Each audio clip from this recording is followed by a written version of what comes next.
Hello and welcome back to my video series on LGBTQ+ issues in primary schools. My name is Joanna Brett. I'm a trainee clinical psychologist with First Steps, a CAMHS service in Hackney. This video is number 5 in the series and it's on bullying and social exclusion.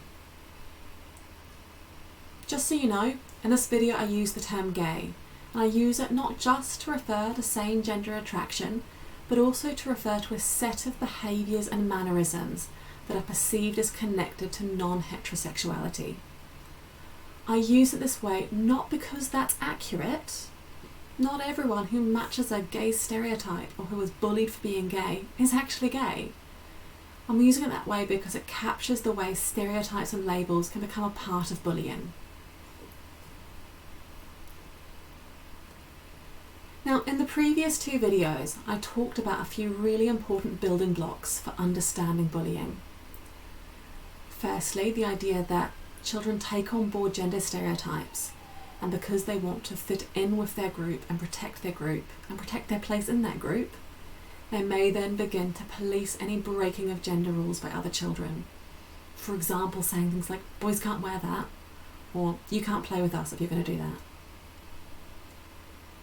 Behaviour that is viewed as gay is often seen as breaking many of these gender rules. In addition to this, children are receiving messages that to be gay is also shameful and taboo. What this means is that being seen to tolerate gay behaviour can feel much more risky than tolerating other kinds of broken gender rules. For example, if I tolerate something that other people think is weird, they might think I'm kind or generous. But if I tolerate something people think is disgusting, they're going to think I'm pretty weird, and they may even think I'm disgusting as well.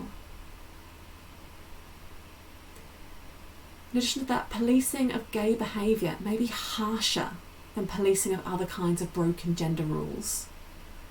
And finally, the victims of homophobic social exclusion and bullying may be really worried to reveal why they were bullied, in case other people feel the same way. Now, you might feel that young children especially can't really be engaging in homophobic bullying, because without a full understanding of what it means to be LGBTQ+, is it really homophobic? Does it carry the same level of meaning?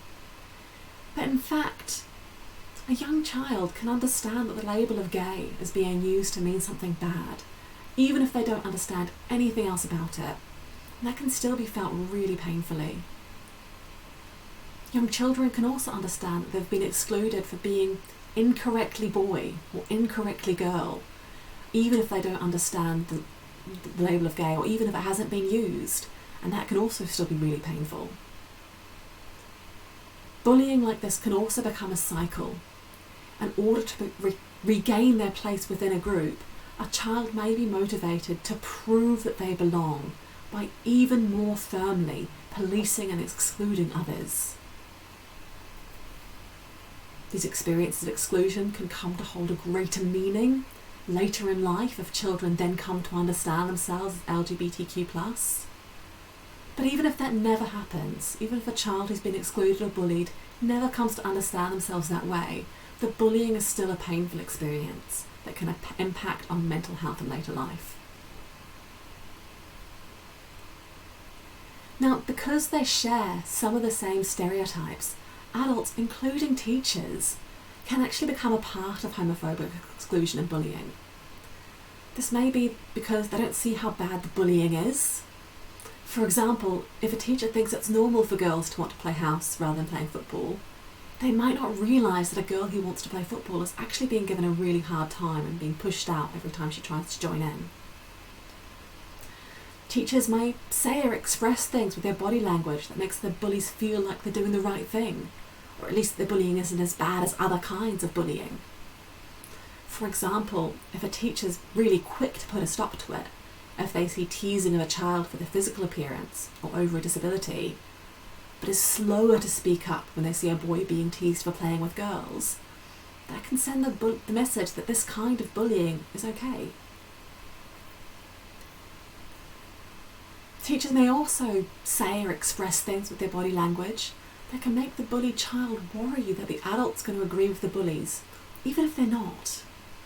For example, a teacher might be more relaxed when supporting girls who get upset and tearful than they are when supporting boys who get upset and tearful, just because they have more practice with girls.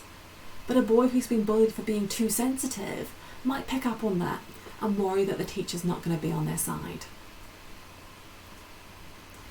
So I know that no teacher wants to be part of the problem of bullying. The 8th video in this series, Making Schools Safe Places, is going to talk more about that, how to make sure you're part of the solution. But the main thing to remember is that awareness is key.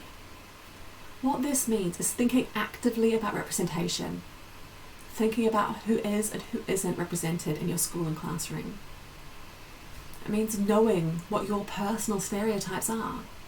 We all have personal stereotypes, and therefore it's important to be thoughtful about their accuracy and about their usefulness. Awareness means being aware of the ideas about LGBTQ+ people that you may have absorbed from society. If you're able to do all of that, you'll be creating a much more accepting space for all the children in your class.